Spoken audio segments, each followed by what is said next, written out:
ഈ സമയം ജാനി തീ പിടിച്ചതുപോലെ ഓഫീസിൽ നടക്കുകയാണ്. പ്രധാനപ്പെട്ട രേഖകളെല്ലാം നശിച്ചു പോയി. ഇനിയെല്ലാം ഒന്നിൽ നിന്ന് തുടങ്ങണം. പല കമ്പനികളുടെയും കണക്കും കാര്യങ്ങളുമെല്ലാം. മാഡം, പേഴ്സണൽ സ്റ്റാഫ് റോയ് വിളിച്ചപ്പോൾ അവൾ തിരിഞ്ഞു നോക്കി. എന്താ? ദേഷ്യത്തിൽ ചോദിച്ചു അവൾ. Madam, CCTV ദൃശ്യങ്ങളെല്ലാം കളഞ്ഞിരിക്കുന്നു. കരുതിക്കൂട്ടി ചെയ്തതാണെന്നാണ് സംശയം. അയാൾ പറഞ്ഞു കേട്ട് ജാനി ഞെട്ടി. കരുതിക്കൂട്ടി ആര് ചെയ്യാനാണ്? അവൾ മറുചോദ്യം ചോദിച്ചു.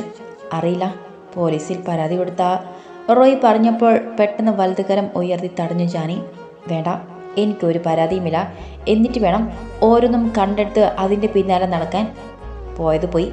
ആ നഷ്ടം ഞാൻ സഹിച്ചു. ഇനി ആരും ഇതേപ്പറ്റി ഒരു അക്ഷരം ഓഫീസിൽ മിണ്ടരുത്. പൊയ്ക്കോ. ജാനി ആട്ടിവിട്ട് റോയെ. ഒട്ടുമിക്കതും ചതിയിലൂടെ നേടിയെടുത്തതാണ്. ഇനി അതിൻ്റെ പുറകെ നടക്കാൻ വയ്യ. പോയത് പോകട്ടെ, ജാനി സ്വയം പറഞ്ഞു. ഫോൺ റിങ് ചെയ്തപ്പോൾ അവൾ ഫോൺ എടുത്തു. അല്ലു. അവളുടെ കണ്ണുകളൊന്ന് തിളങ്ങി. അവൻ്റെ സ്വരം കേൾക്കാൻ അതേ ആഗ്രഹിച്ചുകൊണ്ട് ഫോൺ എടുത്തു അവൾ. ഹലോ, ഞാൻ ആലോഷി നെല്ലിക്കാടനാണ്. എല്ലാം കിട്ടി ബോസിലോ അല്ലേ? ആലോഷിയുടെ ചോദ്യത്തിലെ പരിഹാസം തിരിച്ചറിഞ്ഞു ജാനി. അപ്പോൾ നീയാണ് ഇതിന് പിന്നിലല്ലേ? നീ ബാംഗ്ലൂരിലായിട്ടും? വിറച്ചോട് ചോദിച്ചു ജാനി. നീ ഇവിടെയായിരുന്നിട്ടും ബാംഗ്ലൂരിലായിരുന്നാ എൻ്റെ ഭാര്യ ഉപദ്രവിക്കാൻ ആളെ വിട്ടില്ലേ? ഇതും അതുപോലൊരു പണിയാണെന്ന് കൂട്ടിക്കോ. നീ കത്തിമുനയിൽ നിർത്തിയത് ആലോഷി നെല്ലിക്കാടൻ്റെ ഭാര്യയാണ്. അതിന് നിനക്ക് നേരിട്ട് തന്നെ ശിക്ഷ തരും ഞാൻ. അവൻ്റെ കടപ്പിൽ ഞെരിഞ്ഞമരുന്നത് അറിഞ്ഞു ജാനി. നീ ഒന്നുകൂടി ഓർത്തു വെച്ചോ, എൻ്റെ കളിക്കൂട്ടുകാരിയായ നിന്നെ അതേപോലെ മാത്രമാണ് ഞാൻ ഇന്നലെ വരെ കണ്ടത്. ഇനി അതിൻ്റെ ആവശ്യമില്ലെന്ന് വളരെ വ്യക്തമായി നീ തന്നെ ഓരോ നിമിഷവും പഠിപ്പിച്ചു.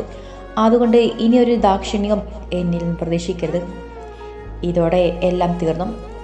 ഇനി നീ നാടീ കളി കളിച്ചാലും ഒരു പറച്ചിലുമുണ്ടാവില്ല. തീർത്ത് കളയും ഞാൻ. എൻ്റെ ജീവിതത്തിൽ മരിക്കും വരെ ഒരേ ഒരു ഭാര്യ മാത്രമേ ഉണ്ടാകൂ. അതെൻ്റെ ചന്ദനയാണ്. ആ സ്ഥാനം കിട്ടാൻ ഇനിയും നീ പനി പിടിച്ച് കിടക്കരുത്. ഇത് അവസാന വാക്കാണ്. അവൻ പറയുന്നത് ശ്വാസം വിടാതെ കേട്ടു നിന്നു അവൾ. കണ്ണിൽ നിറഞ്ഞ കണ്ണുനീരോടെ. തൻ്റെ പ്രണയം തിരിച്ചറിവ് ആയ പ്രായം മുതൽ മനസ്സിൽ കൊണ്ടു നടന്നവൻ പെട്ടെന്നൊരു ദിവസം തൻ്റെ ജീവിതത്തിൽ ആരുമല്ലാതായി. ഫോൺ കട്ടായിട്ടും അവളത് പിടിച്ചു നിന്നു. ഒരിക്കലും തനിക്ക് ലഭിക്കില്ല എന്നുറപ്പായി അവൾക്ക്. എനിക്ക് കിട്ടില്ല, നിന്നെങ്കിൽ അവൾക്കും വേണ്ട. അല്ലു, നമുക്ക് ഒരുമിച്ച് മരിക്കാം. ഭ്രാന്തിയെപ്പോലെ ചിരിച്ചുകൊണ്ട് ഉന്മാദത്തോടെ പറഞ്ഞു ജാനി. ആലോഷി നേരെ പോയത് ഓഫീസിലേക്കായിരുന്നു. അവിടെ ചെന്ന് തൻ്റെ ജോലികളിൽ മുഴുകി. തൻ്റെ ബാഗിൽ നിന്നും പഴയൊരു കുടുംബ ഫോട്ടോ എടുത്ത് നോക്കുകയാണ് ചന്ദന. അച്ഛനും അമ്മയും താനും ചേച്ചിയും നിൽക്കുന്ന ഒരു ഫോട്ടോ. താനെന്ന് വളരെ കുഞ്ഞാണ്. അമ്മയുടെ നിർബന്ധത്തിന് എടുത്ത ഫോട്ടോയായിരുന്നു അത്. അതിൻ്റെ വലിയ ഫോട്ടോ ഫ്രെയിം ചെയ്ത് വാടക വീട്ടിൽ വെച്ചിരുന്നു. സാധനങ്ങളെല്ലാം പെറുക്കിക്കൊട്ടി പാലക്കാട് പോയപ്പോൾ ഫോട്ടോസ് ചേച്ചി സൂക്ഷിച്ചു വെച്ചു. പാട്ടി കണ്ടാൽ വഴക്ക് കേൾക്കും. അമ്മയെ അവർക്കിഷ്ടമല്ല. അതുകൊണ്ട് കട്ടിലിനടിയിൽ പഴയ ബാഗിലാണ് ഫോട്ടോ വെച്ചിരിക്കുന്നത്. ചിറ്റ വളരെ കുറ്റപ്പെടുത്തുകയും വഴക്ക് പറയുകയും ചെയ്യുന്ന ദിവസങ്ങളിൽ ഒട്ടുമിക്ക രാത്രികളിലും ചേച്ചിയും താനും കണ്ണുനീരിൽ കഴുകിയെടുക്കാറുണ്ടാവാം. ആ ഓർമ്മയിൽ അവളുടെ കണ്ണുകൾ ഈറനായി. ഫോട്ടോ മാറോട് ചേർത്ത് പിടിച്ചു ചന്ദന. ഈ ഫോട്ടോ ബാഗിൽ എപ്പോഴും സൂക്ഷിക്കും. ഇത് കയ്യിലുള്ളപ്പോൾ ആരുമില്ലെന്ന തോന്നലുണ്ടാവാറില്ല. അച്ഛനും അമ്മയും കൂടെ ഉള്ളതുപോലെയാണ്. ബെഡിൽ കിടന്ന ചന്ദന കമിഴ്ന്ന് കിടന്ന് അമ്മയുടെ മുഖത്ത് തലോടിക്കൊണ്ട് പറഞ്ഞു അവൾ. എൻ്റെ അമ്മ തന്നെയാ സുന്ദരി. അമ്മയുടെ അനിയത്തി ചേച്ചിയെ അന്വേഷിച്ചു തുടങ്ങി. ഏറെ പ്രതീക്ഷയോടെ കാത്തിരിക്കുന്ന അവരോട് ഞാൻ എന്ത് പറയും അമ്മേ? അമ്മ ഈ ലോകത്തു നിന്നും പോയിന്നോ? പറ അമ്മേ. എന്നെയും ചേച്ചിയും തനിയെ വിട്ടിട്ട് രണ്ടുപേരും നേരത്തെ പോയത് ഇതിനു വേണ്ടിയായിരുന്നോ? അമ്മയോടും അച്ഛനോടും പദം പറഞ്ഞുകൊണ്ട് ഇരുന്ന ചന്ദന ചാരി ബഹളം വെച്ച റൂമിലേക്ക് കയറി വന്നപ്പോഴാണ് ചന്ദന ഓർമ്മകളിൽ നിന്നും ഉണർന്നത്. മുഖം അമർത്തി തുളച്ചു അവള്. കയ്യിലിരുന്ന ഫോട്ടോ പിള്ളയുടെ അടിയിൽ തിരികെ ചന്ദന. അല്ല, എൻ്റെ അടുത്തേക്ക് പുതിയ ബന്ധുക്കളെ കിട്ടിയെന്നറിഞ്ഞാലോ? അതും ചെറ്റിമരത്തെ ആൽബിസിൻ്റെ ഭാര്യയുടെ ബന്ധുക്കൾ. അവൾ ഓടി വന്ന് ചന്ദനയുടെ അടുത്ത് കിടന്ന് കെട്ടിപ്പിടിച്ചുകൊണ്ട് ചോദിച്ചു. അതെ മോളെ, എനിക്ക് ഇപ്പോഴും ഉൾക്കൊള്ളാൻ കഴിഞ്ഞിട്ടില്ല മോളെ. തികച്ചും യാദൃശ്ചികമായിട്ടാണ് ഇന്ന് മരണ വീട്ടിൽ വെച്ച് സോഫി ചേച്ചിയുടെ അമ്മച്ചി പറയുന്നത് കേട്ട് എന്താ ചെയ്യേണ്ടതെന്ന് അവസ്ഥയിലായിരുന്നു. അവരോടൊന്നും പറയാൻ കഴിഞ്ഞില്ല. അവർ അന്വേഷിക്കുന്നത് എന്നെയും ചേച്ചിയുമാണെന്ന് ചന്ദന പറയുന്നത് ആകാംക്ഷയോടെ കേട്ടിരുന്നു ചാരു. എൻ്റെ അമ്മയുടെ അമ്മ നിർബന്ധം പിടിക്കുകയാണ് എന്നാണ് സോഫി ചേച്ചി പറഞ്ഞത്. ആരുമില്ലാത്തവർക്ക് ഈശ്വരൻ തുണയുണ്ടാകുമെന്ന് ഈശ്വരൻ കൈവിടില്ലെന്നും എൻ്റെ അമ്മയും അച്ഛനും എപ്പോഴും പറയാറുണ്ട്. അത് ശരിയാണ് മോളെ. പലപ്പോഴും സാഹചര്യം കൊണ്ട് ഈശ്വരന്മാർക്ക് കാഴ്ച നഷ്ടപ്പെട്ടു എന്ന് കരുതാറുണ്ട് ഞാൻ. ഇപ്പം മനസ്സിലായി അങ്ങനെ ഒരു ശക്തിയുണ്ടെന്ന്. ഭാഗ്യമാണെങ്കിലും ഞങ്ങളുടെ ജീവിതത്തിലും കൊച്ചു കൊച്ചു സന്തോഷങ്ങൾ തരുന്നുണ്ട് ഭഗവാൻ. ചന്ദന പറഞ്ഞു നിർത്തി. അതെ, എപ്പോഴും ഒരേപോലെ ആയിരിക്കില്ലല്ലോ ഏട്ടത്തി, അങ്ങനെയല്ലേ ജീവിതം. ഏട്ടത്തി കേട്ടിട്ടില്ലേ ഈ സമയം കടന്നു പോകുമെന്ന്. പ്രയാസങ്ങളായിരുന്നപ്പോൾ ക്ഷമയോടെ കാത്തിരുന്നതിന് കർത്താവ് അറിഞ്ഞു തന്നതാണെന്ന് ഈ മഹാസൗഭാഗ്യം. ആൽബിഷിൻ്റെ അനിയത്തിയല്ല ചേച്ചി, ഇനി പള്ളിയിൽ വെച്ച് ഞാൻ കാണാറുണ്ട് ആൽബിഷനെ. അസൂയുടെയും പ്രണയത്തോടെയും പലരും നോക്കി നിൽക്കുന്നതും. അത്രയ്ക്ക് സുന്ദരനും ചുരുക്കം പറഞ്ഞ പോക്രിയുമാണല്ലോ ആൽബിഷൻ. ആൽബിഷനെ നോക്കി വെള്ളം നിറയ്ക്ക് ഒരുപാട് പേരുണ്ട് പള്ളിയിൽ. കൊയറിന് പാടുന്ന ചേച്ചിമാർ ഒരാളെയും ആൽബിഷൻ ശ്രദ്ധിക്കാറില്ല. പിന്നെ ശരിക്കും ഞെട്ടിപ്പോയത് ഏട്ടൻ്റെ ഭാര്യയെ കല്യാണം കഴിച്ചെന്നറിഞ്ഞപ്പോഴാണ്. അതെനിക്ക് വലിയ മനസ്സ് വേണം ഏടത്തി. വലിയ മനസ്സിൻ്റെ ഉടമയാണ് ആൽബിഷൻ. പിന്നെ ഒന്നും പറയാതിരിക്കാൻ വയ്യ. സ്നേഹിച്ചാൽ നക്കിക്കൊല്ലും, പിണങ്ങിയാൽ ഞെക്കിക്കൊല്ലും എന്ന് പറഞ്ഞ സ്വഭാവമാണ്. അടിയെന്ന് പറഞ്ഞ പോരാ, അമ്മാതിരി അടിയായിരുന്നു. ഒരു ദിവസം പള്ളിമുറ്റത്ത് സോഫി ചേച്ചി ആരോ എന്തോ പറഞ്ഞതിനായിരുന്നു അടി. അടി കാണാൻ നിൽക്കുകയായിരുന്നു എല്ലാവരും. പിടിച്ചു മാറ്റാൻ പോലും ആരും പോയില്ല. അവർക്കും കിട്ടും, അതുകൊണ്ടാണ്. അതും പറഞ്ഞ് ചാരി ചിരിച്ചു. ഓഹോ, അപ്പോൾ പോക്കിരി തന്നെയാണല്ലേ. അടി ഞാനും കണ്ടതാണ്. പെട്ടെന്ന് താൻ എന്താ പറയുന്നതെന്ന് ചിന്തിക്കാതെ പറഞ്ഞു ചന്ദന. ആരോടും അന്ന് അവിടെ നടന്ന വഴക്ക് പറഞ്ഞിട്ടില്ലായിരുന്നു അവർ. അല്ല, എന്ത് വഴക്കെടുത്തി? ഇവിടെ വെച്ചാണ് അടി കണ്ടത്. അതിൽ പിടിച്ച് കയറി ചാരു. അത് പിന്നെ വലിയ അടിയൊന്നുമല്ല, ബാംഗ്ലൂരിൽ വെച്ച് അവരും ഉണ്ടായിരുന്നല്ലോ ഞങ്ങളുടെ കൂടെ. അപ്പോൾ ഒന്ന് രണ്ട് പറഞ്ഞു അവിടെ വഴക്കായി, അതാ ഞാൻ ഉദ്ദേശിച്ചത്, ചന്ദന പെട്ടെന്ന് പറഞ്ഞു. പിന്നെയും വാതോരത്തെ ചാരു പറഞ്ഞുകൊണ്ടിരുന്നു. സമയം വൈകുന്നേരമായി. രണ്ടുപേരും താഴേക്കിറങ്ങി. ചന്ദന ചായ ഉണ്ടാക്കി എല്ലാവർക്കും കൊടുത്തു. അമ്മച്ചിമാർ തന്നെ ഒന്ന് ശ്രദ്ധിക്കുന്നത് പോലുമില്ലെന്ന് മനസ്സിലായി അവൾക്ക്. പോയവർ ഓരോരുത്തരായി തിരിച്ചു വന്നുകൊണ്ടിരുന്നു. ചാരു വരുന്നവരോട് മുഴുവനും ചന്ദനയ്ക്ക് ബന്ധുക്കളെ കിട്ടിയ വിവരം പറഞ്ഞുകൊണ്ടിരുന്നു. അതിശയും അത്ഭുതവും ഒക്കെയായിരുന്നു അവർക്ക്. ആ ജീനും വിശ്വാസം വരാതെ ചന്ദനയോട് ചോദിച്ചു. ചന്ദന ചിരിച്ചുകൊണ്ട് അവരോടെല്ലാം മറുപടി പറഞ്ഞു. രാത്രി കുറച്ച് വൈകിയാണ് അലോഷി എത്തിയത്. അവന് ചൂട് ചായയും എടുത്തുകൊണ്ട് ചന്ദന റൂമിലേക്ക് പോയി. ഫ്രഷായി തിരിച്ചു വന്നിരുന്നു അലോഷി. ചായ വാങ്ങി കസാര വലിച്ചിട്ടിരുന്നു. അവൾ തന്നെ സൂക്ഷിച്ച് നോക്കുകയായിരുന്നു അവനെപ്പോൾ. പെണ്ണിൻ്റെ മുഖത്ത് ചെറിയ തെളിച്ചം വന്നതുപോലെ തോന്നി അവന്. ഇപ്പോഴാണ് എൻ്റെ പെണ്ണിൻ്റെ മുഖത്ത് ഒരു രക്തമയം വന്നത്. എങ്ങനെ വരാതിരിക്കും? ആൽബിസിൻ്റെ ബന്ധുവായില്ലേ? അലോഷി അവളെ കളിയാക്കി. പിന്നെ ഒന്ന് പോയിച്ച, കളിയാക്കാതെ. അവനോട് ചേർന്ന് കയ്യിൽ ഒരു നുള്ളു കൊടുത്തുകൊണ്ട് പറഞ്ഞു ചന്ദന. അവളെ ഒരു കൈ കണ്ട് തന്നോട് അടുപ്പിച്ച് നിർത്തി അവളുടെ മാറിൽ മുഖം ചേർത്ത് പിടിച്ചു അവൻ. അവൾ തലകുനിച്ച് അവൻ്റെ നെറുകിൽ ചുംബിച്ചു. അവൻ അവളെ മിഴികൾ മാത്രം ഉയർത്തി നോക്കി. നാണം കൊണ്ട് അവളുടെ മുഖം ചുവന്നു. ഞാൻ ആൽബിസിനെ വിളിച്ച് വിവരം പറയട്ടെ?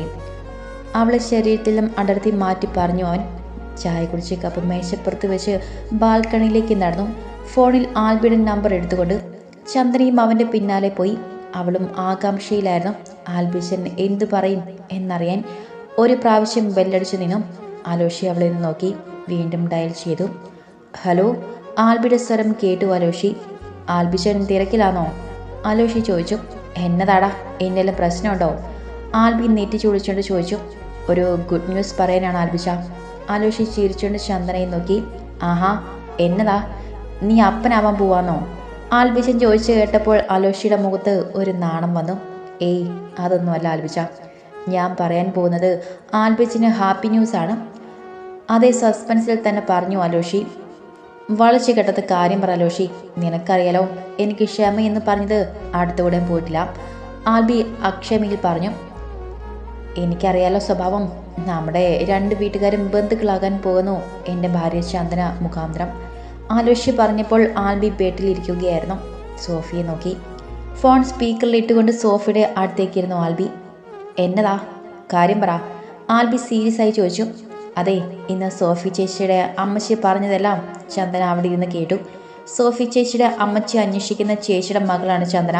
അതായത് ചന്ദനയുടെ അമ്മയുടെ പേര് ജെസ്സി ജോസഫ് ചിറ്റിലപ്പള്ളി. എൻ്റെ ഭാര്യയ്ക്ക് അവിടെ വെച്ച് അത് അവരോട് പറയാനോ ഒന്നും പറ്റിയില്ല. അവൾ വല്ലാത്തൊരു മാനസികാവസ്ഥയിലായിരുന്നു. ഞാൻ തിരിച്ചു കൊണ്ടുവരുമ്പോൾ മാത്രമല്ല, അവളുടെ അപ്പച്ചനും അമ്മച്ചിയും മരിച്ചു പോയെന്ന് ഏറെ പ്രതീക്ഷയോടെ കാണാൻ കാത്തിരിക്കുന്ന അമ്മച്ചിയോട് എങ്ങനെ പറയും എന്നതായിരുന്നു അവളുടെ ചിന്ത. അവൾക്കൊന്നും പറയാൻ പറ്റിയില്ല അവിടെ വെച്ച്. തിരിച്ചു വരുമ്പോൾ എന്നോട് പറഞ്ഞുവെല്ലാം. ആലോഷി പറയുന്നത് കേട്ടപ്പോൾ ഒരു നിമിഷം ഞെട്ടിത്തരിച്ചിരുന്നു പോയി ആൽബിയും സോഫിയും. ആദ്യത്തെ പകപ്പിൽ നിന്നും മോചിതനായപ്പോൾ ആൽബി സോഫിയെ ഇറുക്കെ കെട്ടിപ്പിടിച്ചു, നെറ്റിയിൽ ചുംബിച്ചു. അവളുടെ കണ്ണുകൾ നിറഞ്ഞൊഴുകുകയായിരുന്നു അപ്പോൾ. ആലോഷി, സത്യം പറയാലോ, സോഫി ഇപ്പോൾ എന്നോട് അതേക്കുറിച്ച് സംസാരിച്ചു കൊണ്ടിരിക്കുകയായിരുന്നു. തൃശ്ശൂരിൽ പോയെന്ന് അന്വേഷിക്കാൻ. ഞാൻ അവളോട് ദേഷ്യപ്പെടുകയും ചെയ്തു. വർഷങ്ങൾക്ക് മുൻപ് നടന്ന സംഭവം അവർ എവിടെയാ എന്താ എന്നറിയാതെ എവിടെ പോയി അന്വേഷിക്കാനാണ് എന്ന് പറഞ്ഞുകൊണ്ട് അപ്പോഴാണ് ഇവൾ പറയുകയാണ്, കോളേജിൽ പോയി പ്രൊഫസർ രാജേന്ദ്രനെ അന്വേഷിക്കാൻ. ഇവിടുത്തെ അവസ്ഥ അറിയാലോ, ഞാനിപ്പോൾ ഈ സാഹചര്യത്തിൽ എവിടെ പോയി അന്വേഷിക്കാനാണെന്ന് പറഞ്ഞ് ഞാൻ ചൂടായി. അതിനിവിടെ ഒരാൾ കണ്ണീരും കൊണ്ടിരിക്കുകയായിരുന്നു. നടക്കാത്ത കാര്യങ്ങൾക്കൊന്നും ഞാൻ വാക്ക് കൊടുക്കാറില്ല ആർക്കും. അപ്പോൾ കർത്താവ് ഇവിടെ കൂടെയാണ്. ആൽബി സോഫിയുടെ ഇടുപ്പിൽ പിടിച്ച തന്നിലേക്ക് ഒന്നുകൂടി അമർത്തി പിടിച്ചു. സോഫി കൊച്ചുകുട്ടിയെപ്പോലെ അവൻ്റെ നെഞ്ചിലേക്ക് തല വെച്ച് തേങ്ങി. ചന്ദനക്കരച്ചിൽ തന്നെയായിരുന്നു ഇവിടെയും. അച്ഛനും അമ്മയും മരിച്ചു പോയെന്ന് അവരോട് എങ്ങനെ പറയുമെന്നതായിരുന്നു ഇവളുടെ ചിന്ത. ഞാൻ പറഞ്ഞു, ആൽബിസിനോട് നമുക്ക് ആദ്യം സംസാരിക്കാം, എന്നിട്ട് എന്താണെന്ന് വെച്ചാൽ തീരുമാനിക്കാമെന്ന്. ആലോഷി പറഞ്ഞു, ഇനി എന്ത് തീരുമാനിക്കാൻ? നാളെ കാലത്ത് ഞാനും സോഫിയും കൂടി അവിടെ വരാം. എന്നിട്ട് ഞങ്ങളുടെ കുഞ്ഞനുജത്തിയും കൊണ്ട് സോഫിയുടെ വീട്ടിലേക്ക് പോകണം. അതിനൊരു മാറ്റവും ഇല്ല. അമ്മമ്മയ്ക്ക് കൊച്ചുമകളെയെങ്കിലും കാണിച്ചു കൊടുക്കാലോ. പിന്നെ ഒരു ദിവസം പാലക്കാട് പോയി ചന്ദനയുടെ ചേച്ചിയെയും കൊച്ചിനെയും കൊണ്ടുവേണം. ഇനി കുറച്ച് ദിവസം അവരുടെ അമ്മമ്മയുടെ കൂടെ നിൽക്കട്ടെ. എന്താ, അങ്ങനെയല്ലേ വേണ്ടത്? ആൽബി ആലോഷിയുടെ മറുപടിക്കായി കാത്തു. ആൽബിച്ചൻ പറയുന്നത് പോലെ, പിന്നെ അറിയാലോ, ചന്ദനിപ്പോൾ ഏതായാലും കണ്ടിട്ട് വരട്ടെ. ഇവിടെ കല്യാണ ഒരുക്കങ്ങൾ തുടങ്ങി. ഇനി 2 ആഴ്ചയിലെ കല്യാണത്തിന്. എന്തായാലും പുതിയ ബന്ധം കിട്ടിയ സ്ഥിതിക്ക് അവരെ കൂടി കല്യാണം വിളിക്കണം. നാളെ തന്നെ നമുക്ക് അമ്മാമ്മയുടെ അടുത്ത് പോകാം.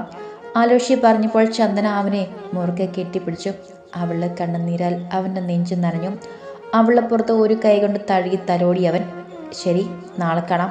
ഒരു സങ്കടത്തിന് കർത്താവ് മറ്റൊരു സന്തോഷം തന്നു, ആൽബി പറഞ്ഞു. ശരി ആൽബിച്ച, നാളെ കാണാം. ഫോൺ വെച്ച് രണ്ടുപേരും. എന്നതാ സോഫി, കരയാണോ? അവളുടെ മുഖം പിടിച്ചുയർത്തിക്കൊണ്ട് ചോദിച്ചു ആൽബി. അത് പിന്നെ സന്തോഷം കൊണ്ടാണ് ചയ. അമ്മച്ചി ചന്ദനയെ കണ്ടപ്പോൾ ആരുടെ പോലെ ഉണ്ടെന്ന് പറഞ്ഞിരുന്നു. വീടും നാടുമെല്ലാം അവളോട് ചോദിക്കുകയും ചെയ്തു. രക്തം രക്തത്തെ തിരിച്ചറിയും എന്ന് പറയുന്നത് ഇതുകൊണ്ടാണ് ഇച്ചയ. എനിക്ക് മനസ്സിലായി. പാപം ചന്ദന ഒരുപാട് അനുഭവിച്ചു ഈ ചെറുപ്രായത്തിൽ. ഇനി അവൾക്കൊരു വിഷമം ഉണ്ടാവരുത്. എൻ്റെ അനിയത്തിമാരെ പോലെ തന്നെ ചന്ദനയും ഇച്ചയെന്ന് കാണണം. സോഫി ആൽബിയുടെ കണ്ണുകളിലേക്ക് നോക്കിക്കൊണ്ട് പറഞ്ഞു. സോഫി ഇതൊന്നും അറിയാതെ തന്നെ ബാംഗ്ലൂരിൽ വെച്ച് അവളെ ഞാൻ അനിയത്തിയായി ഏറ്റെടുത്തതാണ്. അത്രയ്ക്ക് നിഷ്കളങ്കയ അവളെ അന്നേ ഞാൻ എൻ്റെ അനിയത്തിയെയും മനസ്സിൽ കണ്ടതാണ്. ഇനി നീ ഈ വിവരം അമ്മച്ചിയോട് ഇപ്പോൾ വിളിച്ച് പറയണ്ട. എല്ലാവരെയും ഞെട്ടിച്ചുകൊണ്ട് നാളെ നമുക്ക് അങ്ങ് പോകാം. സോഫി മുറുക്കെ കെട്ടിപ്പിടിച്ചുകൊണ്ട് പറഞ്ഞു. അപ്പേ എന്നതാ, അമ്മയെ സ്നേഹിച്ചാന്നോ? കുഞ്ഞിച്ചുണ്ട് പിളർത്തി ഇവമോൾ ചോദിച്ചുകൊണ്ട് റൂമിലേക്ക് കയറി വന്നു. രണ്ടുപേരും വിട്ടുമാറി പെട്ടെന്ന്. അല്ലടാ പനെ, അമ്മയുടെ കണ്ണിലൊരു പാറ്റ പോയി. അപ്പം അതിനെ എടുത്ത് കളയുമായിരുന്നു. മോളെ എടുത്ത് ഉയർത്തിക്കൊണ്ട് പറഞ്ഞു ആൽബി. സോഫി ചിരിച്ചുകൊണ്ട് റൂമിൽ നിന്നും പുറത്തേക്ക് ഇറങ്ങിപ്പോയി. ബാൽക്കണിയിൽ നിന്നും റൂമിലേക്ക് ചന്ദനയെ പിടിച്ചുകൊണ്ട് വന്നു ആലോഷി. കേട്ടല്ലോ നിന്റെ ഏട്ടൻ പറഞ്ഞത്. അപ്പോൾ നാളെ അമ്മയെ കാണാൻ പോകാം. ഇപ്പോൾ എൻ്റെ പെണ്ണിന് സന്തോഷമായില്ലേ? അവളെ പിടിച്ച് ബെഡിലിരുത്തി അവളുടെ മുന്നിൽ മുട്ടുകുത്തിയിരുന്നുകൊണ്ട് ചോദിച്ചു അവൻ. അവളുടെ അതിരം അവൻ്റെ നെറ്റിയിൽ പതിഞ്ഞു. ഇരു കാര്യങ്ങളും കഴുത്തിലും പിടിമുറുക്കിക്കൊണ്ട് ആലോഷി അവളുടെ അരക്കെട്ടിൽ അമർത്തി പിടിച്ചു. പതിയെ അവളിലേക്ക് ചാഞ്ഞു. അവളുടെ നെറ്റിയിൽ മുത്തിക്കൊണ്ട് അവൻ്റെ അതിരം താഴേക്കിറങ്ങി. ചുണ്ടിലും കവിളിണയിലും ചുംബനങ്ങൾ കൊണ്ട് മൂടി അവൻ. കഴുത്തിനിടയിൽ അവൻ്റെ മുഖം അമർന്നപ്പോൾ ഒരു വശത്തേക്ക് തല ചേരിച്ചു ചന്ദന. അവൻ്റെ അതിരം അനുസരണയില്ലാത്ത കുട്ടിയെപ്പോലെ അവളിൽ ഇഴഞ്ഞു നീങ്ങി. ചുരിദാറിൻ്റെ ടോപ്പ് ഒരു കൈ കൊണ്ട് ഉയർത്തി അവൻ പതിയെ അവളുടെ മാറിൽ അതിരം പതിപ്പിച്ചു. വയറിൽ അവൻ്റെ താടി ഉരസി നീങ്ങി. അവളെന്ന് ഉയർന്നു പൊങ്ങി. അവൻ്റെ മുടിയിൽ വിരലുകൾ കടത്തി വലിച്ചു. നാഭിച്ചുഴിയിൽ നാവ് കൊണ്ട് കളം വരച്ചു അവൻ. അവളുടെ വിരലുകൾ അവൻ്റെ മുടിയിൽ കോർത്തു വലിച്ചു. അവൻ്റെ സഞ്ചാര പാതയ്ക്ക് തടസ്സം തീർത്ത വസ്ത്രങ്ങൾ ഓരോന്നായി ഊരിയെറിഞ്ഞു അവൻ. തുടയിടയ്ക്കൽ ചുണ്ടുകൾ തെന്നി നീങ്ങുമ്പോൾ അവളുടെ ശരീരം വിറകൊണ്ടു. അവളുടെ സ്ത്രീഗന്ധം ഉള്ളിലേക്ക് ആവാഹിച്ച് അവളിലെ സ്ത്രീയെ പൂർണ്ണമായും ഉണർത്തിക്കൊണ്ട് അവളിൽ നിറഞ്ഞു പെയ്തു അവൻ. തൻ്റെ ശരീരം നൂൽ പൊട്ടിയ പട്ടം പോലെ ഉയർന്നു പൊങ്ങുന്നത് അറിഞ്ഞു അവൾ. അവനെ ആവേശത്തോടെ മാറോട് അടക്കി പിടിച്ചു അവൾ. വിയർപ്പിൽ കുളിച്ച് അവളോട് പറ്റിക്കിടക്കുമ്പോൾ അവൻ്റെ മുഖത്ത് പുഞ്ചിരി വിരിഞ്ഞു. അവളെ വലത് കൈകൊണ്ട് തന്നിലേക്ക് വലിച്ചടുപ്പിച്ച് കിടത്തി അവൻ. കിതപ്പൊന്ന് അടങ്ങിയപ്പോൾ താഴെ ചിതറി കിടക്കുന്ന വസ്ത്രങ്ങളെടുത്ത് വാഷ്റൂമിലേക്ക് പോയി ചന്ദന. കുളിച്ച് തിരികെ വരുമ്പോൾ അലോഷി മയങ്ങി കഴിഞ്ഞിരുന്നു. ഷോ, ഇനി കഴിക്കാൻ വിളിക്കുന്നത് എങ്ങനെ? ചന്ദന ആലോചനയോടെ അവൻ്റെ അടുത്തിരുന്നു. ഏട്ടത്തി, കഴിക്കാൻ വാ, എല്ലാവരും ഇരുന്നു. വാതിലിൽ മുട്ടി വിളിച്ചു ചാരു. ചന്ദന ചമ്മലോടെ പോയി വാതിൽ തുറന്നു. റൂമിലേക്കൊന്ന് എത്തി നോക്കി ചാരു. കമിഴ്ന്ന് കിടന്നുറങ്ങുന്ന അലോഷിയെ കണ്ട് അവൾ സംശയത്തോടെ ചന്ദനയെ നോക്കി. അല്ല, എന്താ ഇപ്പോൾ ഒരു ഉറക്കം? ചാരു ചോദിച്ചപ്പോൾ ഒന്ന് പതറിപ്പോയി ചന്ദന. അത് പിന്നെ തലവേദനയാണെന്നാണ് പറഞ്ഞത്. ഒന്ന് ഉറങ്ങി എഴുന്നേറ്റ മാറും. വാ, നമുക്ക് പോകാം. അവളെ പിടിച്ചുകൊണ്ട് റൂമിൻ്റെ വാതിൽ ചാരി താഴേക്ക് ഇറങ്ങിപ്പോയി ചന്ദന. എല്ലാവരും കഴിച്ചു കഴിഞ്ഞ് പാത്രങ്ങൾ കഴുകി വെച്ച് ചന്ദന റൂമിലേക്ക് വന്നു. അപ്പോഴും ഉറക്കത്തിലായിരുന്നു അലോഷി. ഇച്ചാ, എഴുന്നേൽക്ക്. അവനെ പതിയെ തട്ടി വിളിച്ചു ചന്ദന. കണ്ണുകൾ ചിമ്മി തുറന്നു അവൻ. നേരം ഒരുപാടായി അല്ലേ? നല്ല ക്ഷീണം. അവളെ ദേഹത്തേക്ക് വലിച്ചിട്ടുകൊണ്ട് പറഞ്ഞു അവൻ. എല്ലാവരും കഴിച്ചു പോയി. ഞാൻ പറഞ്ഞ് തലവേദന കൊണ്ട് കിടക്കുകയെന്ന്. അല്ലാതെ എന്ത് പറയും? അവൾ ചുണ്ടു കുറിപ്പിച്ചുകൊണ്ട് പറഞ്ഞു. അത് നന്നായി, അല്ലാതെ ഉള്ളത് പറയാൻ ഒക്കുവോ? അവളുടെ താഴത്തുമ്പിൽ പിടിച്ച് ഉയർത്തിക്കൊണ്ട് ചോദിച്ചു അവൻ. ഒരു നാണമില്ല. അവളുടെ മുഖം ചുവന്നു. പിന്നെ നാണം ഒന്ന് പോയേടി. അവൻ എഴുന്നേറ്റ് മുണ്ട് മുറുക്കി കൊടുത്ത് ബാത്റൂമിലേക്ക് കയറി. രണ്ടുപേരും താഴേക്കിറങ്ങി ഭക്ഷണം കഴിച്ച് കിടക്കാൻ പോയി. അന്നുറങ്ങാൻ കിടക്കുമ്പോൾ ചന്ദനയുടെ ഉള്ളം സന്തോഷം കൊണ്ട് നിറഞ്ഞു. തനിക്ക് വേണ്ടപ്പെട്ടവരെ കാണാൻ പോവുകയാണ് നാളെ.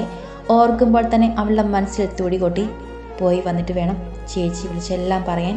പാവം ഒത്തിരി സന്തോഷിക്കും. ആലോഷിയുടെ മാറിൽ തലവെച്ച് ചെരിഞ്ഞ് കിടന്നുവാൾ.